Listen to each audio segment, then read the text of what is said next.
Buenas tardes, doctores. ¿Se me escucha? ¿Se proyecta la imagen, por favor? Sí, doctor, buenas tardes. Gracias. Bien, en la reunión de hoy vamos a tratar el tema de arritmias y manejo de las arritmias. Es una, digamos, de los temas más importantes dentro de cardiología. Y vamos a hacer, digamos, eh, una exposición de los, digamos, conceptos más precisos, ¿no? Los que les dan a ustedes de más utilidad, porque el campo de las arritmias comprenderán que es muy amplio. Eh, Inclusive dentro de la cardiología hay una subespecialidad que únicamente trata de las arritmias, para que vean lo amplio y complejo que es. Ustedes, como parte de su formación integral, necesitan conocer, digamos, las arritmias básicas y el tratamiento de urgencia que pudieran tener que desarrollar cuando estén en una emergencia, ¿no? El objetivo fundamentalmente de esta reunión es esa, que ustedes conozcan las principales y más frecuentes arritmias y el manejo, digamos, inicial, inmediato que puedan hacer de estas patologías. Comenzaremos reconociendo cómo es el ritmo cardíaco, cómo es el ritmo cardíaco normal. El ritmo cardíaco normal se caracteriza por una frecuencia cardíaca de 60 y 100 latidos, y el impulso fundamentalmente debe partir del nodo sinusal, que es el marcapaso fisiológico del corazón. ¿Y cómo sabemos que está partiendo el origen del latido cardíaco del nodo sinusal? Por la presencia de la onda P, que es lo más importante, ¿no? Nosotros debemos identificar en un electro, lo primero que ustedes deben identificar es que si están ante un ritmo sinusal. ¿Y cómo lo hacen?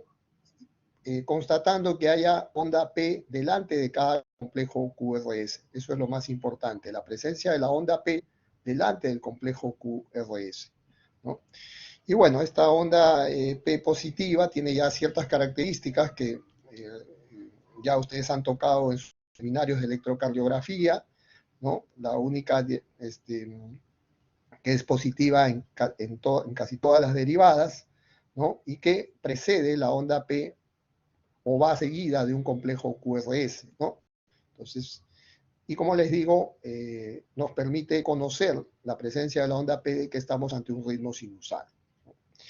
Luego, el impulso cardíaco tiene que cumplir una secuencia, ¿no? Una vía de conducción normal, es el nodo sinusal, de ahí se traslada al nodo auriculoventricular, luego viaja a través de los dos fascículos, el fascículo derecho y el fascículo izquierdo. Estos fascículos, el fascículo izquierdo se subdivide a su vez en un fascículo anterior izquierdo y un fascículo posterior izquierdo, y finalmente terminan en las fibras de Purkinje, ¿no? Entonces, este es, digamos, el sistema de conducción normal del eléctrico del corazón en condiciones normales, ¿no? Entonces, ¿qué entendemos por una arritmia? Es la presencia de cualquier ritmo cardíaco que no sea ritmo sinusal. O sea, cualquier impulso eléctrico que no nace del nodo sinusal se considera como una arritmia cardíaca, ¿no? Y no solamente tenemos esta alteración en el punto de origen del impulso cardíaco, sino también un aumento o una alteración en la frecuencia cardíaca, que puede ser un aumento o una disminución de la misma. Habíamos establecido como un valor normal entre 60 y 100 latidos. Cuando tenemos más de 100 latidos hablamos de taquicardia, y cuando tenemos menos de 60 latidos hablamos de bradicardia. Ahora, las arritmias están relacionadas a enfermedades estructurales que pueden causar la aparición de estas arritmias. Por ejemplo, un paciente con una cardiopatía isquémica está proclive a desarrollar arritmias, ¿no? Un sustrato isquémico es un sustrato que puede favorecer la aparición de arritmias.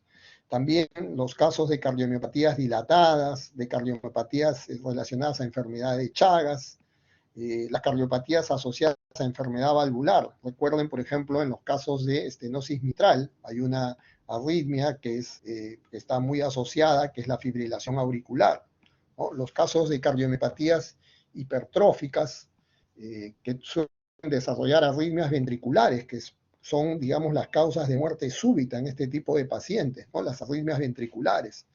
La displasia ritmogénica del ventrículo derecho, que es una arritmia con un carácter genético, en el cual gran parte del músculo cardíaco del ventrículo derecho se fibrosa, y este tejido fibroso tiende a desarrollar arritmias malignas y son causantes también de muerte súbita, ¿no? Entonces, y cardiopatías en algunos pacientes que han tenido anomalías congénitas. También hay otras enfermedades que primariamente eléctricas que pueden causar arritmias. Tal es el caso del síndrome de cuté largo, el síndrome de Brugada, los síndromes de preexcitación, en fin. Como os digo, son arritmias un poco más complejas, pero lo que no deben olvidarse es que algunas enfermedades estructurales del corazón que ustedes pueden ver con cierta, digamos, frecuencia, como es una cardiopatía isquémica, como es una cardiopatía por enfermedad valvular, como puede ser una cardiopatía chagásica, pueden terminar desarrollando algún tipo de arritmias. Vamos a ir al estudio de las bradicardias primero. Entonces, ¿qué definimos como una bradicardia? Una alteración del ritmo cardíaco que cursa con una frecuencia cardíaca inferior a los 60 latidos por minuto. Dentro de estas, vamos a empezar estudiando la bradicardia sinusal, ¿no? La bradicardia sinusal fundamentalmente se caracteriza por una frecuencia cardíaca menor de 60. Vamos a encontrar un ritmo regular, ¿no? Si ustedes ven la distancia, la regularidad del ritmo está dada porque la distancia entre los intervalos RR, es decir, entre dos complejos QRS, en este caso estamos marcando las ondas R, regulares, es decir, tienen la misma distancia, ¿no? Entonces, ahí hablamos de un ritmo regular, ¿no? Ritmo regular. En este caso, tenemos una frecuencia cardíaca menor de 60, un ritmo regular, y como ustedes ven, todas las ondas, todos los complejos QRS están precedidos de onda P, o toda onda P está seguida de un complejo QRS. Aquí la única alteración que ustedes tienen, digamos, es dada por la frecuencia, que es menor de 60. ¿Qué nos interesa conocer en un paciente que tiene una bradicardia sinusal? Si el paciente está sintomático o no está sintomático. No solamente nos debe importar la frecuencia en sí, sino si el paciente tiene síntomas o no. Debemos prestar atención cuando el paciente tiene una bradicardia sintomática, es decir, aquellos pacientes que refieren mareos o que han tenido episodios de síncope, ¿no? Entonces ahí sí debemos, digamos, tener encendidas las alertas respecto a la bradicardia porque podría estar expresando algún tipo de patología. En cambio, pueden haber también bradicárdicos, digamos, asintomáticos, que tienen una mayor, digamos, preponderancia en su tono vagal, o aquellas personas que hacen entrenamiento físico regular, ¿no? Lo que llamamos nosotros las bradicardias fisiológicas del deportista. Entonces, esas son condiciones en las que podemos encontrar frecuencias cardíacas menores de 60 latidos por minuto, pero que no representan necesariamente patología, ¿no? Entonces, la bradicardia sinusal, lo primero que debemos, digamos, evaluar es el contexto clínico que acompaña al paciente, aparte de la frecuencia cardíaca menor de 60. Vamos a ir viendo, digamos, los otros tipos de bradicardia que nos interesan, en este caso los bloqueos aurículo-ventriculares. Vamos a estudiar el primer caso, que es el bloqueo auriculoventricular de primer grado. En el bloqueo auriculoventricular de primer grado vamos a encontrar un ritmo sinusal, es decir, hay onda P que se sigue de complejos QRS, hay un ritmo regular, como ustedes ven, las distancias entre RR son iguales, o sea, hay una regularidad en el ritmo, pero la única alteración es que el intervalo PR se encuentra prolongado, ¿ya? Es mayor de 0,20 segundos. Como ustedes recuerdan, el intervalo PR debe tener una duración de 0,12 hasta 0,20 segundos, ¿no? O de 120 milisegundos hasta 200 milisegundos, como lo quieran expresar, ¿no?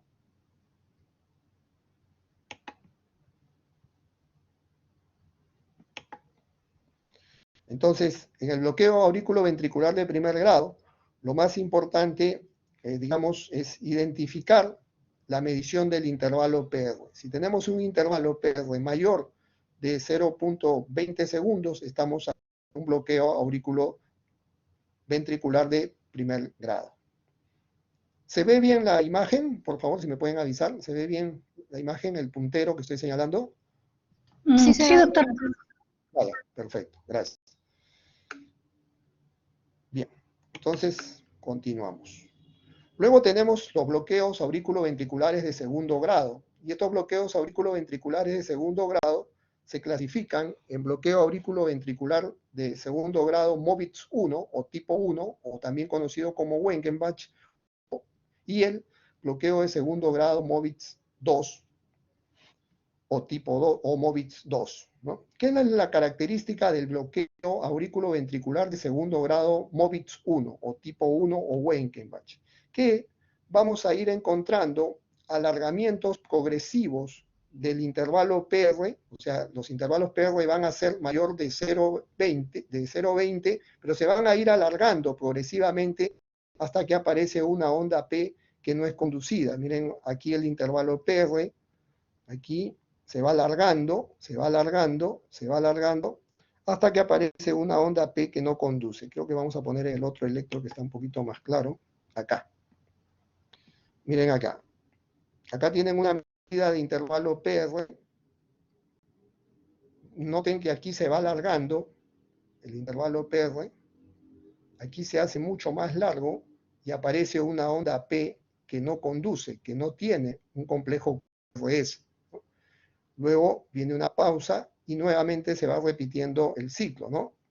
Un intervalo PR variable, este PR va variando en su duración, miren, se va alargando, se alarga hasta que aparece una onda P que no conduce. Ese es el bloqueo aurículo-ventricular de segundo grado tipo 1, MOVITZ 1 o Wengenbach, ¿no? Entonces, hay un alargamiento progresivo del intervalo PR hasta que aparece una onda P que no conduce. Entonces, tienen que ir recordando, ¿no? El bloqueo aurículo-ventricular de primer grado, bloqueo aurículo-ventricular de primer grado, lo que voy a encontrar es fundamentalmente un alargamiento del intervalo PR o sea, una duración mayor de 0,20 segundos, ¿ya? Pero todas las ondas P conducen complejos QRS, todas las ondas P conducen QRS. En el bloqueo aurículo-ventricular, en el MOVITZ 1, en este electro está más claro, hay un alargamiento progresivo del PR, alargamiento progresivo, se va haciendo cada vez más largo hasta que aparece una onda P que no conduce, ¿ve? Aquí tiene un valor menor, aquí se va ampliando hasta que aparece una onda P que no conduce. Ese es el bloqueo de segundo grado tipo MOVITZ 1. En el MOVITZ 2, los PR son constantes hasta que aparece una onda P que no conduce. Vamos a ponerlo acá. Creo que aquí está más claro. Este PR vale lo mismo que este PR y acá aparece una onda P que no conduce. Nuevamente, PR fijo, ¿no? Un valor constante y un PR constante hasta que aparece una onda P que no conduce. Entonces, es importante que vayan identificando los distintos bloqueos, ¿ya? Lo voy a ir repitiendo para que se vayan fijando el concepto, ¿ya?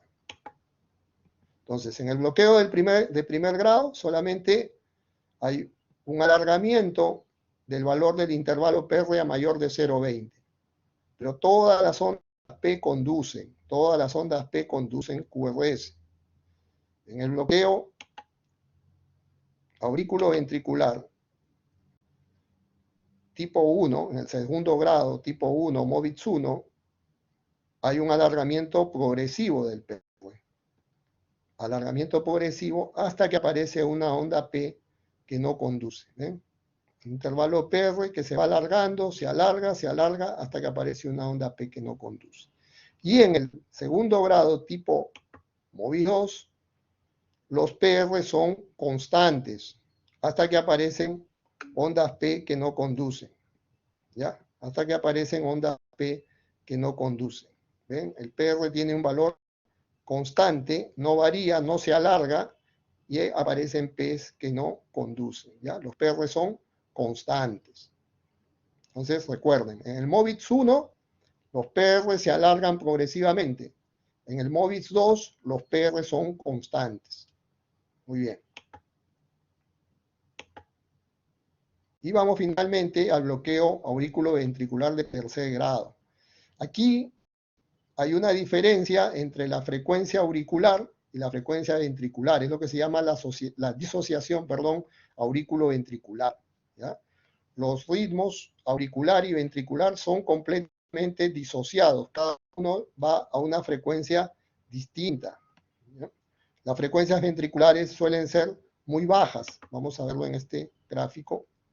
Miren, acá hay onda P, 1, 2, 3, 4, 5, 6, 7 ondas P. Y miren cuántos complejos QRS hay. 1, 2 y 3.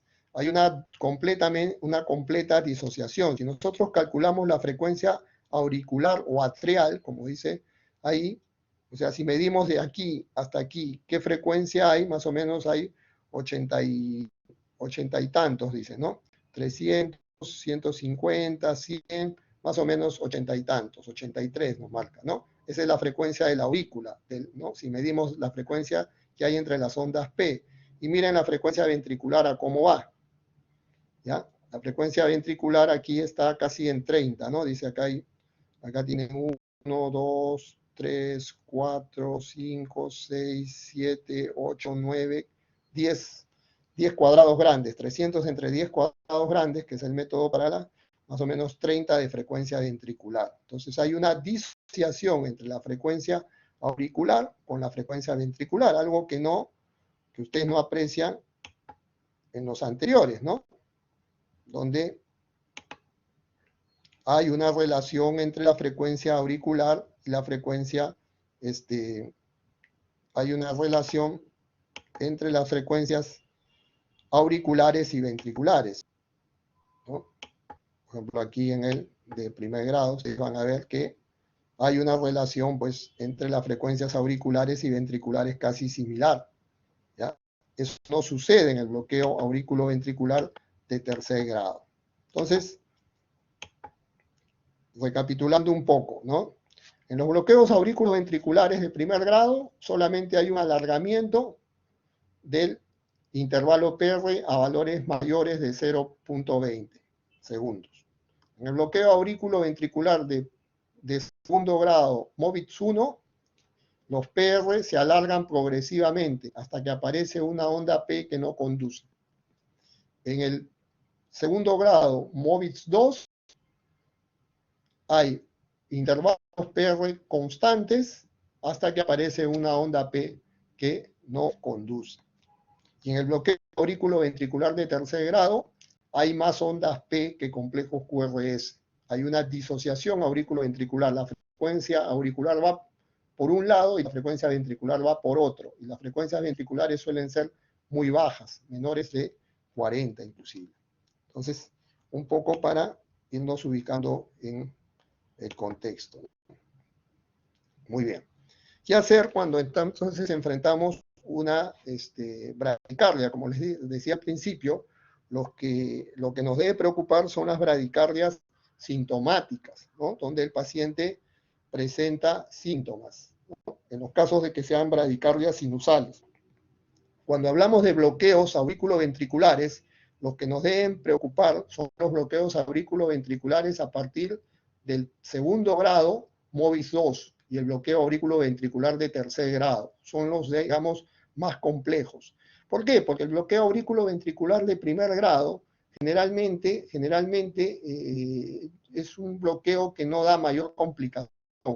¿Ya? Muchas veces inclusive está relacionado a toma de medicamentos, a cierto tipo de medicamentos, como los beta bloqueantes, que pueden hacer que se presente un bloqueo auriculoventricular de primer grado o algún tipo de trastorno, inclusive también electrolítico, ¿no? Que pueden hacer que aparezcan estos bloqueos de primer grado. Y los bloqueos de segundo grado, MOVIX 1, también generalmente no revisten, digamos, una mayor gravedad. ¿Ya? Ahora, ojo, un bloqueo auriculoventricular de segundo grado tipo MOVIX 1 puede progresar a un MOVIX 2 o a un bloqueo auriculoventricular de tercer grado. Entonces, tampoco, digamos, si bien es cierto, los MOVIX tipo 1 no son, digamos, de mucha gravedad, tampoco debemos, digamos, descuidarnos y hacer un seguimiento de ese paciente. Siempre se recomienda un seguimiento con el dispositivo haciendo un monitoreo Holter fundamentalmente, ¿no? Con un Holter cada cierto tiempo. Bueno, en los casos de bradicardia, primero ver si hay signos y síntomas o si se trata de pacientes con bloqueo auriculoventricular de segundo grado tipo 2 o bloqueo auriculoventricular de tercer grado, tenemos que fundamentalmente prepararnos para estos pacientes. Si están sintomáticos, colocar un marcapaso transitorio, ¿ya? Un marcapaso transitorio hasta que pues, estemos en condiciones luego de ya colocarle el marcapaso definitivo, ¿ya? Porque son pacientes, como les digo, los bloqueos de tercer grado fundamentalmente ya son indicación de marcapaso. En los casos de los bloqueos de tipo 1, generalmente responden bien a la atropina. Ya los de segundo tipo 2, o los de tercer grado, ya es muy difícil que respondan a la atropina porque son, digamos, bloqueos, digamos, por debajo, lo llamamos infragicianos, ¿no? Entonces, generalmente no responden muy bien a la atropina. Entonces, en caso de no tener marcapaso disponible, se les recomienda colocar una infusión de dopamina, ¿ya? Para que pueda, digamos, el paciente mantenerse con cierta estabilidad hemodinámica hasta poder colocarlo o derivarlo a un lugar donde le puedan colocar un marcapaso definitivo, o si no tenemos ni siquiera marcapaso transitorio, digamos, también para mantenerlo así hasta derivarlo a un sitio donde se le pueda colocar un marcapaso transitorio. Bien, si el paciente no presenta síntomas, simplemente hacemos la observación, tratamos, como les digo, de todas maneras de complementar nuestros estudios y definir la colocación del marcapaso definitivo. Ahora vamos a pasar a estudiar las taquiarritmias.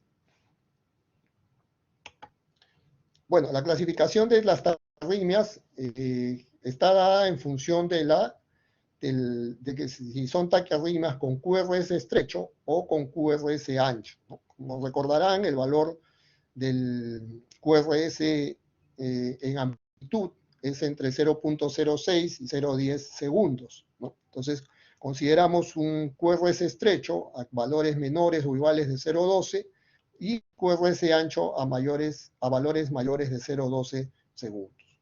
A su vez, podemos hacer clasificación de cuando tenemos una taquiarritmia, o sea, una frecuencia mayor de 100, podemos ver si se están en un ritmo regular o un ritmo irregular, ¿ya?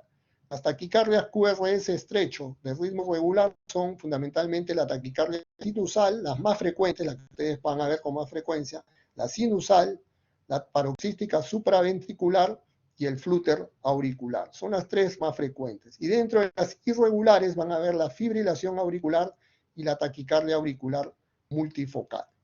Dentro de las de QRS ancho van a ver las taquicardias ventriculares, que son la mayoría, casi un 90%, un 10% corresponden a taquicardias supraventriculares con conducción aberrante, y las de ritmo irregular, la fibrilación ventricular, que es una arritmia potencialmente mortal, después lo vamos a explicar mayormente, y bueno, muy rara vez una fibrilación auricular con conducción aberrante. Entonces vamos a ir estudiando los principales conceptos de estas arritmias. Vamos a estudiar las taquicardias regulares. Dentro de las regulares, vuelvo a mencionar sinusal, paroxística supraventricular y flúter auricular. La taquicardia sinusal se caracteriza porque hemos dicho de que el ritmo es regular, ¿no? Las distancias que ustedes tienen entre los complejos QRS son regulares, es una taquicardia de QRS estrecho, recuerden, ¿no? Y hay presencia de onda P delante de todos los complejos. Es así como la bradicardia sinusal, ¿no? Sino que aquí la diferencia es fundamentalmente el ritmo, ¿ya? Entonces, hay ondas P que preceden a los complejos QRS, el ritmo es regular y las taquicardias, los complejos son estrechos, ¿no? Están asociados generalmente a condiciones, ciertas condiciones, que pueden ser la anemia, que puede ser la fiebre, que puede ser por deshidratación. Entonces, fundamentalmente el manejo de una taquicardia sinusal es en identificar la causa de origen, y el manejo de esa causa nos va a permitir, digamos, revertir esta taquicardia sinusal, que digamos es una taquicardia benigna, diríamos, ¿no? Porque está asociada, como les digo, a un tema fundamentalmente de algún desorden que pueda originar. Bueno, las características diagnósticas de la taquicardia sinusal, dijimos que era una frecuencia superior a 100 latidos, hay un ritmo regular, las ondas P tienen la forma que normalmente les conocemos, los intervalos PR pueden ser normales o ser más cortos, va a depender de la frecuencia cardíaca. A más alta la frecuencia cardíaca, el intervalo PR será más corto, ¿no? El cociente de conducción, cuando dicen 1,1, se refiere a que cada onda P va a conducir un complejo QRS, ¿no? Como le digo, esto se puede ir acortando según la frecuencia. Aquí está yendo a una frecuencia de 150, 160 latidos por minuto. Esta es la taquicardia sinusal. Luego, veamos la otra taquicardia, que es la taquicardia supraventricular. También tiene la característica de un ritmo regular. Ustedes ven acá, ¿no? Las distancias son regulares, pero los QRS son estrechos, pero a diferencia de de la taquicardia sinusal, ustedes no visualizan onda P. No visualizan la onda P. Miren la diferencia con la taquicardia sinusal. En la taquicardia sinusal hay regularidad, hay complejos QRS estrechos, pero aquí se visualiza la onda P. Pero miren, en la taquicardia paroxística supraventricular, la diferencia es que no van a visualizar la onda P, porque la onda P, por las frecuencias, generalmente le llamamos que la onda P se entierra acá, ¿no? Está enterrada en esta.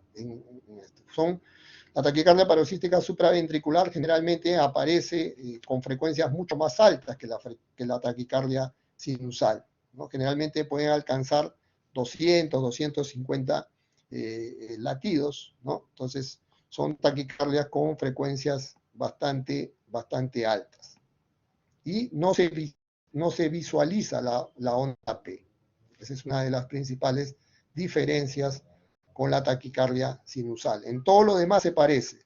Regularidad, complejos QRS estrechos, pero no se visualiza la onda P, a diferencia de la taquicardia sinusal. Aquí tienen otro ejemplo de taquicardia paroxística supraventricular. Está a una frecuencia de 187, el ritmo es regular, complejos QRS estrechos, pero la onda P no se visualiza, la onda P está aquí un poquito se puede ver, más que en otro electro está enterrada, ¿ya? A diferencia de la taquicardia sinusal, donde ustedes sí pueden ver la onda P. Aquí tienen otro, ¿no? Una taquicardia regular, QRS estrecho, pero no se ve la onda P. ¿Cómo tratamos a la taquicardia paroxística supraventricular? Acuérdense que la taquicardia sinusal estaba relacionada fundamentalmente el tratamiento estaba basado en identificar la causa y en el manejo de la causa, anemia, fiebre, deshidratación, cuadros sépticos, en fin.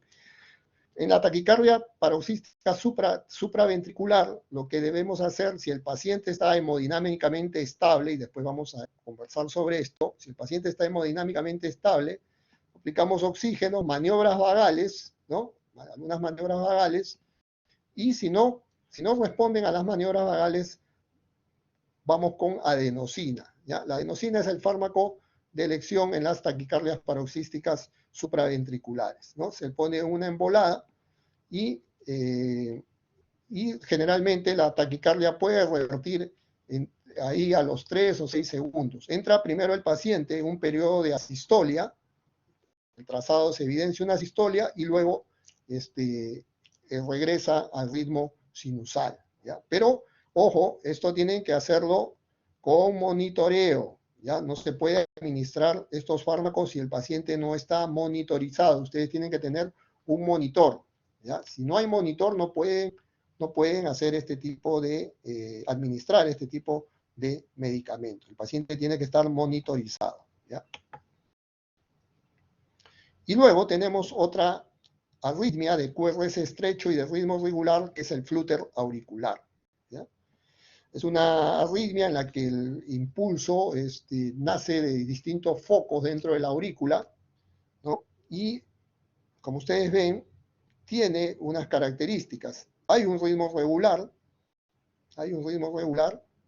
las distancias es de QRS estrecho, pero aparecen unas ondas que se llaman las denominadas ondas F, que son similares, se dice, a los dientes de este aparatito, ¿no? de esta herramienta, que es el serrucho, ¿no? Entonces, miren, aquí se caracteriza por la presencia de estas ondas F, ¿no? En serrucho. Vamos a ver, por acá tengo un electro un poquito más claro, creo.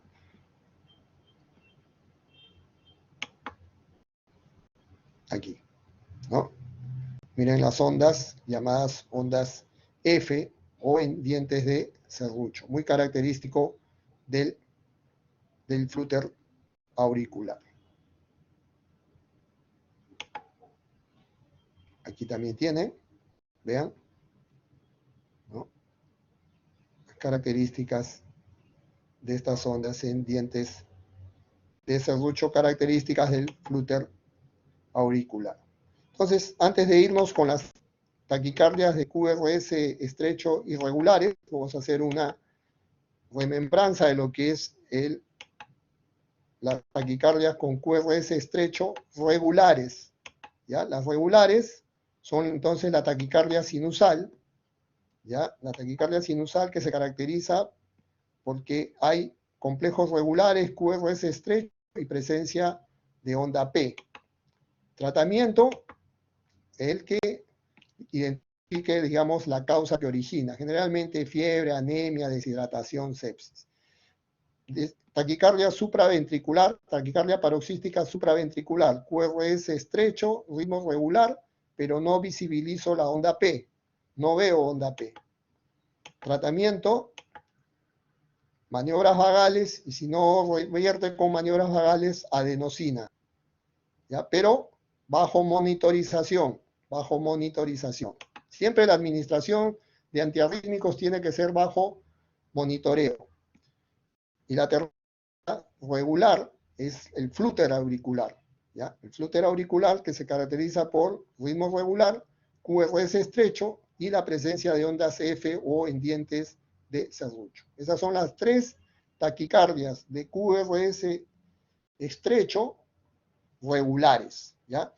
Taquicardia sinusal, paroxística supraventricular y flúter auricular. Las diferencias: en la sinusal hay onda P, en la paroxística supraventricular no veo onda P, y el flúter auricular tiene estas ondas F características de dientes de serrucho. Esas son las regulares, con QRS estrecho. Ahora nos vamos a las irregulares con QRS estrecho. La principal es la fibrilación auricular, ¿ya? La fibrilación auricular, no van a ustedes a visualizar onda P, el QRS estrecho, pero miren la irregularidad. La distancia RR de aquí no es la misma de aquí, no es la misma de aquí, aquí se alarga, aquí se acorta, ¿no? Entonces, esta es una taquicardia irregular. Cuando ustedes ven una taquicardia irregular con QRS estrecho y en donde no visualizan onda P, lo más seguro es que es una fibrilación auricular, ¿ya? Una fibrilación auricular. A veces, nos puede asemejar, puede asemejarnos las ondas como en un diente de serrucho, como en el flúter. Entonces, hay unos que se llaman fibrilo-flúter, que son la combinación de ambas arritmias, pueden coexistir, ¿ya? O se puede tratarse de una fibrilación auricular con ondas gruesas, ¿ya? Como estas, o una con ondas más finas, ¿no? Pero lo importante es que ustedes lo van a sacar por esto, fundamentalmente, por la regularidad, ¿ya? Si recuerdan ustedes, el flúter era regular, en cambio la fibrilación es irregular, ¿ya?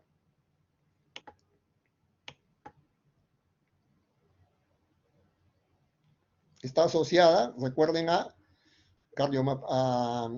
cardiopatías valvulares, fundamentalmente a estenosis mitral. Si ustedes recuerdan, estenosis mitral está muy asociada a esta patología, ¿no? Dentro de las valvulopatías. La otra, taquicardia de QRS estrecho irregular, es la taquicardia auricular multifocal, que se caracteriza porque las ondas P no tienen la misma morfología, ¿ya? Hay onda P, pero miren la forma. En esta es más redondeada, esta es más alargada, esta es invertida, ¿no? Entonces, por eso se llaman taquicardias auriculares multifocales, porque la contracción auricular viene de distintos focos, ¿ya? Y también es irregular, ¿ya? También es irregular. Aquí en este cuadro, rápidamente para recordarles, ¿no? Si yo tengo una taquicardia, una frecuencia, yo miro mi electro, ¿no? Y tengo un ritmo, una frecuencia mayor de 100 con QRS estrecho, ¿no? Entonces veo, si el ritmo es regular, tengo tres opciones. Puede ser una taquicardia sinusal, si es que veo que hay onda P. Si no hay onda P, estoy ante una taquicardia paroxística supraventricular, ¿no? Y si no, si veo ondas F, ¿no? En dientes de sierra, estoy ante un flúter, ¿no? Fundamentalmente. Son las tres arritmias más frecuentes que hay dentro de las de QRS estrecho, con ritmo regular. Si es el ritmo irregular, y las ondas P son visibles, pero son ondas P de distintas morfologías, estoy ante una taquicardia auricular multifocal. Y si estoy ante unas P no visibles, estoy ante una fibrilación auricular, que son las dos. La otra es una combinación, como les dije, de fibrilo-flúter, pero la irregularidad es la que manda en este tema de la fibrilación auricular. Bien.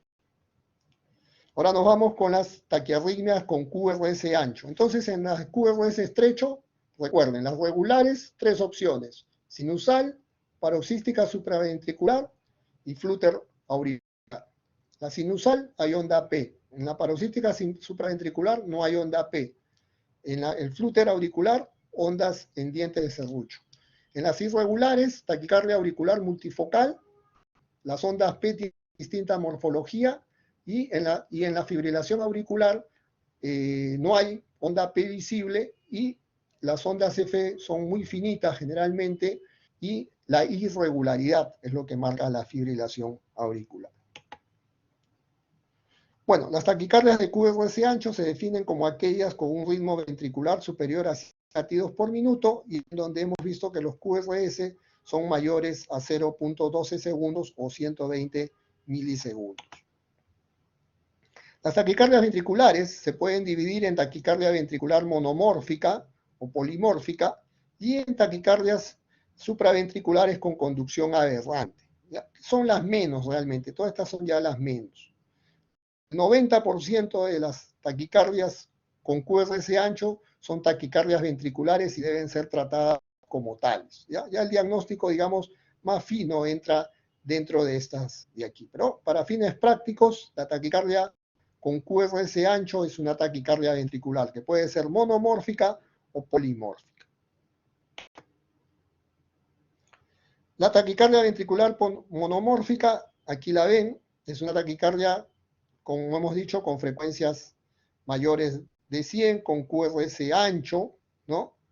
Y que tiene la misma morfología todas son todos los complejos son iguales, por eso es que se llama monomórfica. Luego tenemos la taquicardia ventricular polimórfica, ¿no? QRS ancho, pero la morfología cambia, ¿no? Y también tenemos las bidireccionales, que son, digamos, las menos frecuentes, ¿no? En donde ustedes tienen dos morfologías, ¿no? Según se active el marcapaso ectópico, o sea, el foco ventricular que está disparando esta arritmia, va a generar esto, ¿no? Las frecuencias igual son mayores de 100, pero van a tener una morfología aquí similar, pero en el medio están las distintas, ¿no? Estas son las que llamamos bidireccionales, pero que, como les digo, no son muy frecuentes, ¿ya? La monomórfica, aquí, como les dije, la misma similitud en los complejos, y la polimórfica, que también se puede denominar, la mayoría de estas polimórficas son las torcidas de punta, la famosa torcida de punta. ¿Ya?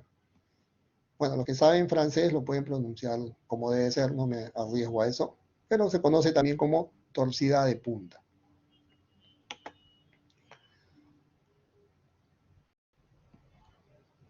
Este es un ritmo muy, vamos a verlo más adelante, hay un electro más claro sobre esto.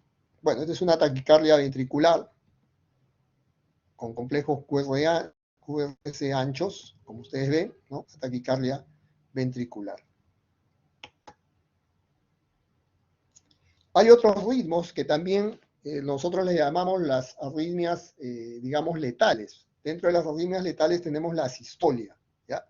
Como ustedes ven aquí, la sistolia es, no hay actividad eléctrica, ¿ya? El paciente está, no se puede determinar ninguna onda, ningún ritmo. Este paciente, son los ritmos de asistolia, son los ritmos potencialmente ya de muerte, ¿no? Entonces, aquí lo que hay que hacer son las maniobras de RCP, ¿no? Las maniobras de resucitación cardiopulmonar para tratar de sacar de esta situación a nuestro paciente, ¿no? Este es un ritmo de asistolia, así se vería, digamos, el trazado electrocardiográfico, ¿no?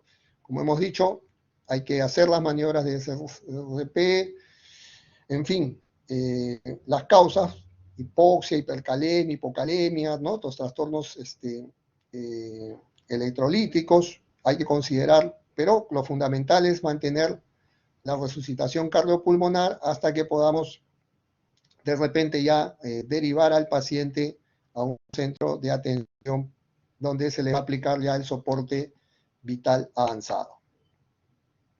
Luego tenemos lo que llamamos la actividad eléctrica sin pulso, ¿ya? Que es otro ritmo también potencialmente letal.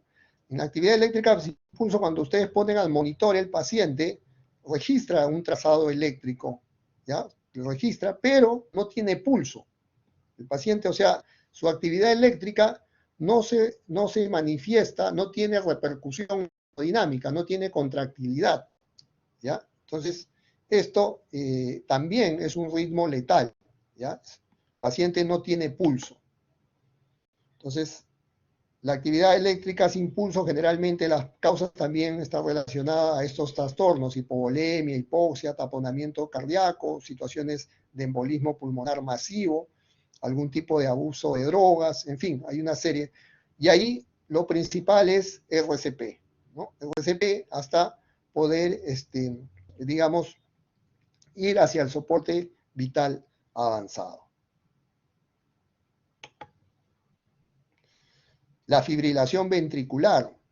Fibrilación ventricular es una actividad eléctrica caótica y desorganizada. Ustedes aquí tampoco pueden apreciar onda P, complejos QRS, nada, no se puede identificar nada. Es un ritmo potencialmente mortal, ¿ya? El ventrículo es el que genera el impulso, pero lo genera de forma completamente desorganizada a través de distintos focos, ¿ya? Entonces, esta fibrilación ventricular es un ritmo mortal. Es un ritmo mortal y tiene que ser inmediatamente revertido con cardioterapia eléctrica, ¿no? Desfibrilación. Entonces, dentro de las, digamos, del análisis de las taquiarritmias, debemos definir las taquiarritmias con complejo QRS estrecho y QRS ancho. De las estrechos ya hemos hablado, de las de QRS ancho, acuérdense que hay taquicardia ventricular monomórfica o polimórfica, y dentro también tenemos, dentro de estas taquicardias, el manejo va a estar en relación a si el paciente está estable hemodinámicamente o no, o está inestable. Vamos a eso ampliarlo.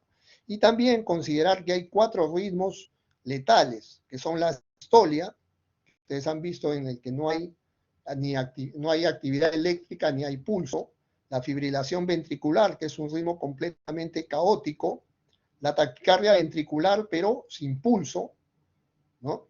Y la actividad eléctrica sin pulso. Estos son los 4 ritmos, digamos, letales que pueden conducir hacia una parada cardíaca y la muerte del paciente. ¿Ya? Recuerden esto: asistolia, fibrilación ventricular, taquicardia ventricular sin pulso y actividad eléctrica sin pulso.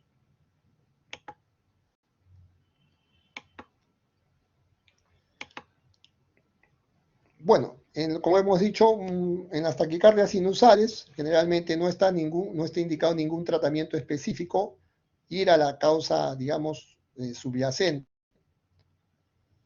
Luego tenemos, en el caso de las taquicardias ventriculares, en el caso de las taquicardias ventriculares, lo más importante es determinar si el paciente está estable o está inestable hemodinámicamente. ¿Qué es un paciente inestable hemodinámicamente? Aquel que está con trastorno de conciencia, aquel con signos de bajo gasto o que esté hipotenso, ¿ya? Si el paciente está inestable, la única solución es la terapia eléctrica, ¿ya? La terapia eléctrica. Eso es fundamental. Si el paciente está estable, ya se pueden administrar los fármacos, digamos, que corresponden a cada digamos, a cada tipo de arritmia, ¿no? Generalmente, por ejemplo, les he dicho que en la taquicardia paroxística supraventricular, maniobra y adenosina, ¿no? Las taquicardias ventriculares estables, el fármaco de elección siempre será la amiodarona, ¿ya? La amiodarona es un fármaco que en el manejo de las emergencias de arritmias es el fármaco, digamos, que le puede resultar más útil y menos complicado de administrar, ¿no? Si es que tienen, ¿sí? Y no les va a faltar, cuando ustedes sean serumistas, cuando vayan, por más alejados que esté, no les va a faltar amiodaronas. Entonces, es fundamentalmente el fármaco de elección para el tratamiento de la mayoría de arritmias, como digo, de las que son tratables, como son este caso de taquicardia ventricular. Pero recuerden, si el paciente está inestable, no va a responder a ningún tratamiento farmacológico. Lo primero que tienen que hacer es terapia eléctrica, ¿ya? Tienen que hacer terapia eléctrica. Si el paciente está en asistolia o en actividad eléctrica sin pulso, lo más importante es el RCP, ¿ya? Las compresiones torácicas. Eso es lo que tienen que hacer hasta que llegue la ayuda con el soporte vital avanzado, ¿ya? Pero lo fundamental en asistolia y en actividad eléctrica sin pulso es las compresiones torácicas, ¿no? Ustedes saben que están en estos tiempos de COVID, bueno, las ventilaciones no se pueden hacer. Entonces lo que se recomienda es las compresiones torácicas en una frecuencia de 100 hasta 120 por minuto. Y en el caso de la fibrilación ventricular, ¿ya? Si el paciente, lógicamente, ustedes no tienen un monitor para ver si el paciente está en fibrilación o no está en fibrilación, tienen que hacer las maniobras también de RCP hasta que llegue el soporte vital avanzado, ¿no? Con en este caso la ambulancia, que es lo primero que debe venir, y con el desfibrilador ya entrar a actuar monitorizando al paciente y procediendo a la descarga correspondiente, ¿no? Entonces, fundamentalmente en la fibrilación ventricular, si es que no, en el momento el paciente está en parada cardíaca, tienen que aplicar sus maniobras de resucitación, ¿no? Y si está monitorizado y ustedes evidencian la fibrilación ventricular, lo que tienen que hacer es la descarga correspondiente, el tratamiento con desfibrilación. Como les digo, ustedes lo van a poder monitorizar si identifican este ritmo, ¿no? Entonces, es un ritmo para desfibrilar. Entonces, para concluir, el mensaje fundamentalmente en el tema de las bradicardias es verificar si el paciente está sintomático o asintomático. En el caso de los bloqueos de primer grado y de segundo grado tipo 1 generalmente son de observación. El bloqueo auriculoventricular de segundo grado tipo 1, sin embargo, puede progresar a un bloqueo de mayor grado. Entonces, hay que hacer un seguimiento de ese paciente, ya no descuidar. Los bloqueos de segundo grado tipo 2 y de tercer grado son bloqueos que ameritan una intervención de urgencia, ¿ya? Y eso condiciona ponerle un marcapaso transitorio para que después vaya al marcapaso definitivo. Si no cuentan con marcapaso transitorio, pueden ayudarse colocándole una infusión de dopamina y enviarlo a un centro de referencia más cercano en donde cuenten con marcapaso transitorio o transcutáneo, hasta que luego el tratamiento definitivo va a ser el marcapaso definitivo. Para los casos de taquiarritmias, ya saben, las de QRS estrecho y dividir en QRS estrecho y QRS ancho. En las QRS estrecho, las regulares, taquicardia sinusal, paroxística supraventricular y flúter auricular. La taquicardia sinusal tienen que identificar la causa que la origina, generalmente fiebre, anemia, sepsis, deshidratación. En la taquicardia paroxística supraventricular, si el paciente está estable, maniobra vagal y adenosina, que es el fármaco de elección, revierte muy rápidamente la taquicardia, ¿no? En los casos de las taquicardias irregulares, tienen la fibrilación auricular y la taquicardia auricular multifocal. Si el paciente está estable, las pueden manejar con amiodarona. Si en las taquicardias con QRS ancho tienen taquicardias ventriculares monomórficas, polimórficas, y los otros ritmos que son los potencialmente letales, que son asistolia, actividad eléctrica sin pulso, ahí tienen que entrar con maniobras de RCP. Taquicardia ventricular, si el paciente está inestable, es terapia eléctrica. Si está estable, pueden ir con amiodarona. Y la fibrilación ventricular sí o sí es defibrilación, ¿ya? Ahí el paciente no va a responder, digamos, inicialmente a otra cosa que no sea la defibrilación. Si no lo tienen monitorizado, el paciente estará en parada y tendrán que hacerle el RCP. Bueno, no sé si tienen alguna duda. Tratado, como les digo, de brindarle la información. El campo de la arritmia es muchísima, los tratamientos ustedes van a encontrar bastante, pero como les digo, he tratado de ser lo más conciso y lo que sea más práctico para ustedes. ¿Alguna pregunta?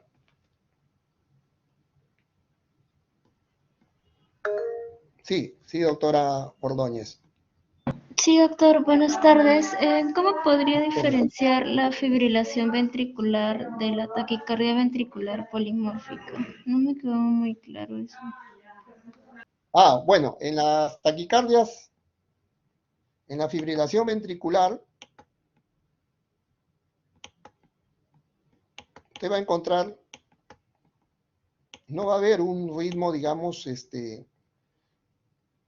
organizado, ¿no? Va a encontrar este ritmo caótico, ¿no?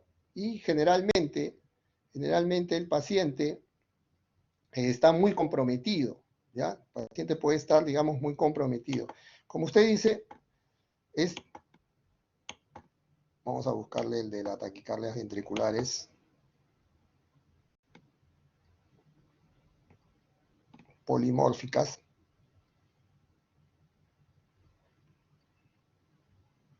Aquí generalmente tiene cierta, digamos, regularidad, ¿no? A diferencia de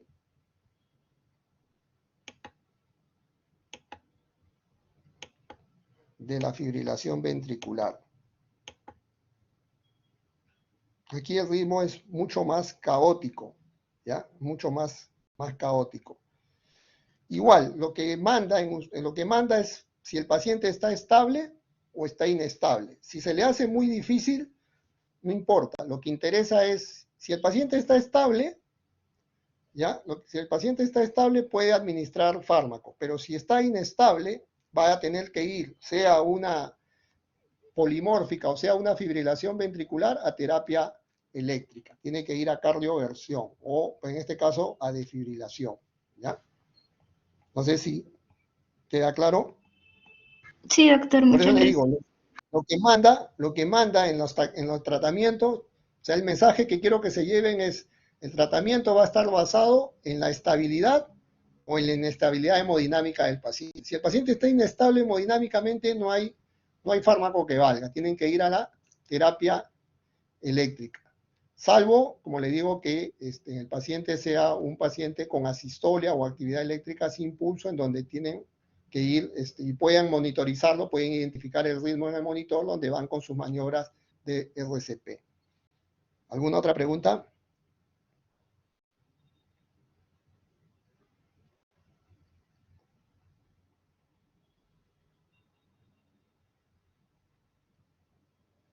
No sé si quedó claro, o cuando no preguntan dice dos opciones, o quedó claro o no se entendió nada.